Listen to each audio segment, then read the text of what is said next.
Hello everyone. Today in this video we will study topic about a closer look about the Ahoms. Means नज़दीक से एक नज़र अहोम्स के बारे में आज की इस वीडियो में हम स्टडी करेंगे. So let's start. The Ahoms migrated to the Brahmaputra valley from present day Myanmar in the 13th century. जो अहोम लोग थे वो मौजूदा म्यांमार से आकर 13वीं सदी में ब्रह्मपुत्र घाटी में आ बसे. They created a new state by suppressing the older political system of the Bhuyans means landlords. उन्होंने भूया जो कि लैंडलॉर्ड्स थे या भूस्वामी थे, उन लोगों की पुरानी राजनीतिक व्यवस्था का दमन करके नए राज्य की स्थापना की. During the 16th century, they annexed the kingdoms of the Chutias and of Kochhajo and subjugated many other tribes. और 16वीं सदी के दौरान अहोम्स ने चूटियों जो कि 1523 और कोचहाजो जो कि 1581 के राज्यों को अपने राज्य में मिला लिया. The Ahoms built a large state and for this they used firearms as early as the 1530s. और उन्होंने कई अन्य जनजातियों को भी अधीन कर लिया. अहोमों ने एक बड़ा राज्य बनाया और इसके लिए 1530 के दशक में ही इतने वर्षों पहले फायर आर्म्स जो कि एक आग से चलने वाला अस्त्र होता था, जिसे आग्नेय अस्त्र भी कहा जाता था, इसका यूज़ किया था. By the 1660s they could even make high quality gunpowder and cannons. और 1660 तक आते आते अहोम्स लोगों ने उच्च स्तरीय बारूद और तोपों का निर्माण करने में वे सक्षम हो गए थे. However, the Ahoms faced many invasions from the southwest. और लेकिन अहोम लोगों को दक्षिण पश्चिम से कई आक्रमणों का भी सामना करना पड़ा. In 1662, the Mughal under Mir जुमला अटैक्ड द अहोम किंगडम. और 1662 में मीर जुमला के नेतृत्व में मुगलों ने अहोम राज्य पर हमला किया. Despite there brave defence the Ahoms were defeated. बहादुरी से हमले का सामना करने के बावजूद अहोम लोगों की पराजय हुई. But direct Mughal control over the region could not last long. लेकिन उस क्षेत्र पर मुगलों का डायरेक्ट कंट्रोल ज़्यादा समय तक बना नहीं रह सका. The Ahom state depended upon forced labour.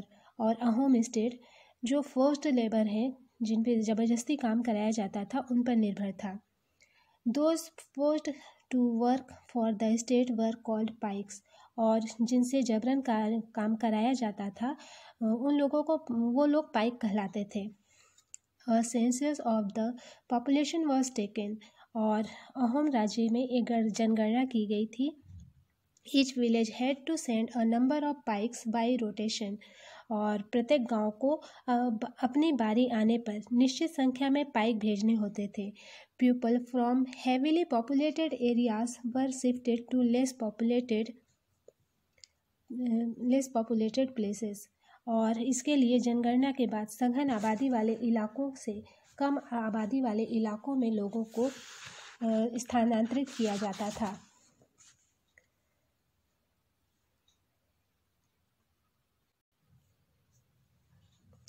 Ahom clans वर दस ब्रोकन अप. और इस प्रकार अहोम के जो कुल थे वो टूट गए. By the first half of the 17th century the administration became quite centralised. और 17वीं शताब्दी के पूर्वार्ध पूरा होते होते प्रशासन खासा केंद्रीकृत हो चुका था. Almost all adult males saved in the army during war. और लगभग सभी वयस्क पुरुष युद्ध के दौरान सेना में अपनी सेवाएं प्रदान करते थे. Eight other times they were engaged in building dams, irrigation systems and other public works. और दूसरे समय वे बांध, सिंचाई व्यवस्था इत्यादि के निर्माण या अन्य सार्वजनिक कार्यों में जुटे रहते थे। The Ahoms also introduced new methods of rice cultivation, और अहोम लोगों ने चावल की खेती के लिए नए तरीके का भी इंट्रोड्यूस किया था। Ahom society was divided into clans और खेल्स, और अहोम समाज कुलों में विभाजित था जिन्हें खेल कहा जाता था। There were very few castes of artisans, so artisans in the Ahom areas came from the adjoining kingdoms. वहाँ दस्तकारों की बहुत कम जातियाँ थीं, इसलिए अहोम क्षेत्र में दस्तकार निकटवर्ती क्षेत्रों से आए थे। खेल ऑफन कंट्रोल्ड सेवरल विलेजेस, और एक खेल के नियंत्रण में प्रायः कई गांव होते थे। The peasants was given land by his village community, और किसान को अपने ग्राम समुदाय के द्वारा जमीन दी जाती थी। Even the king could not take it away without the community's consent. समुदाय की सहमति के बगैर राजा तक इस जमीन को वापस नहीं ले सकता था। Originally the Ahoms worshipped their own tribal gods, और शुरुआत में अहोम लोग अपने जनजातीय देवताओं की उपासना करते थे। During the first half of the 17th century, however, the influence of Brahmanas increased. लेकिन 17वीं सदी के पूर्वार्ध में ब्राह्मणों के प्रभाव में बढ़ोतरी हुई, और temples and Brahmanas were granted land by the king, और ब्राह्मणों को राजा के द्वारा भूमि अनुदान में दी गई। In the region of Shiv Singh 1714 to 1744, Hinduism became the predominant religion. Shiv Singh, जो कि 1714 से 1744 तक के काल में हिंदू धर्म वहाँ का प्रधान धर्म बन गया था।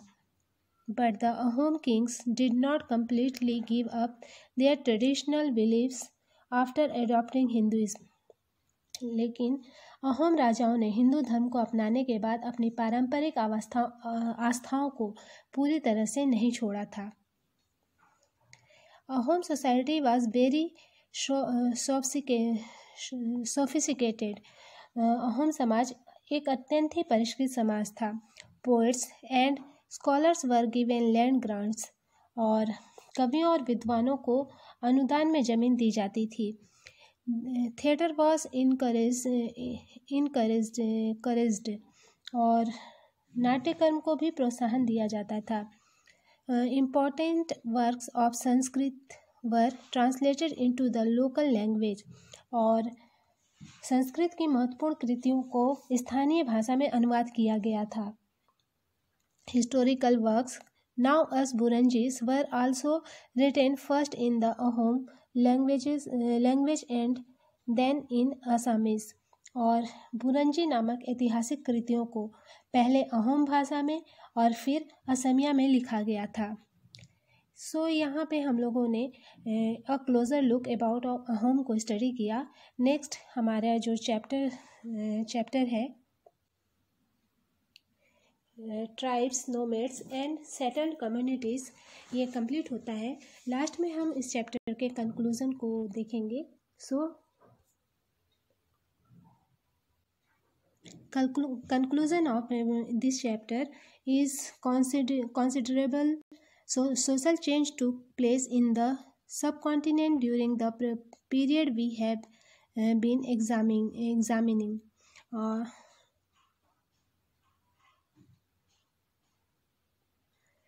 जिस युग की हम चर्चा करते आए हैं उस युग के दौरान उपमहाद्वीप में काफ़ी सामाजिक परिवर्तन हुआ।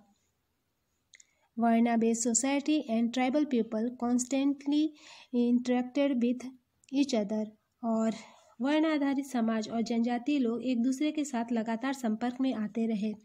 This interaction caused both kind of societies to adopt and change, और इस आदान प्रदान ने दोनों तरह के समाजों में अनुकूलन और बदलाव की प्रक्रिया चलाई।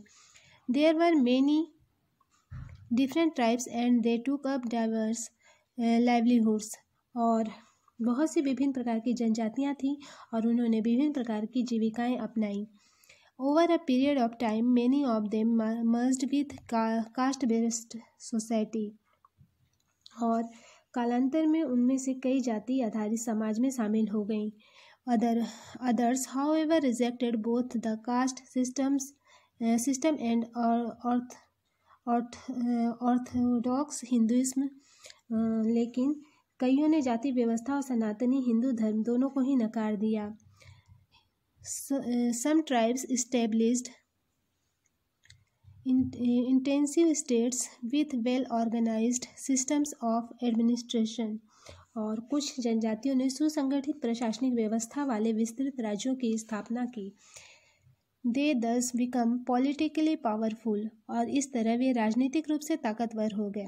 This brought them into conflict with large and more complex kingdoms and empires. और इससे उन्हें बड़े और अधिक जटिल राज्यों और साम्राज्य के साथ संघर्ष की स्थिति में ला खड़ा किया. So here complete your chapter 7. I hope that you have understood well what was taught in this chapter. So thank you for watching.